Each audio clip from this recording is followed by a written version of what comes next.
Method blasting is a great alternative to traditional spodding and is something being used more and more on today's waters. It's a very underused approach, and here Simon Bond discusses what rods work best when method blasting and how to perfect the technique needed to maximise this style of fishing.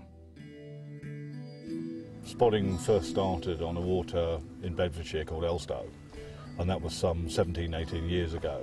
And I was actually right in at the start of spodding, basically, and that was when we were making spods out of shampoo bottles and things like that, and that was a very devastating technique.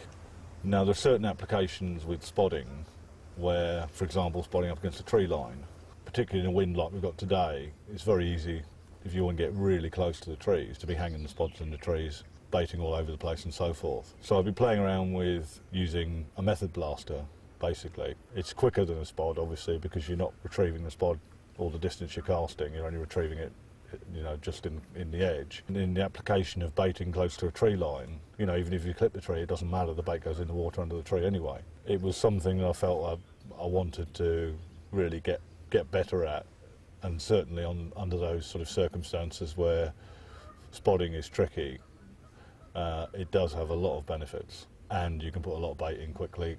And to be honest, it's different bait normally than you're using a spod, because you're using ground baits and so forth. And again, spodding hemp and tigers and things like that has been done and done well on a lot of waters.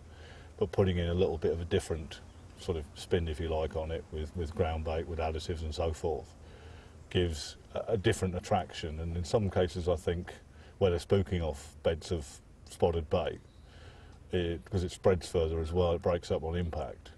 I think it perhaps spooks the carp less as well. When you're catapulting the method out, obviously you can break the ball up if you're not careful, if the action of the rod is too stiff. So it needs a rod with a little bit softer tip, you know, like a 4-pound spod rod or something like that, that propels the bait out without smashing it to pieces, basically. But obviously you prepare the balls with the right mix so that they are solid and held together. But you can actually put them a long, long way. What you do is you basically set it up like a normal cast, and you're putting the ball in a pouch. So it's basically a catapult pouch attached to a rod. It's a normal spod setup with a shock leader and so forth. And all you're doing is placing the ground bait ball in there and casting it like you would a normal spod. You open the bail arm and cast normally, but obviously as soon as the ball is released from there, the pouch just falls, you know, 10 yards in front of you and retrieve it, and away you go again.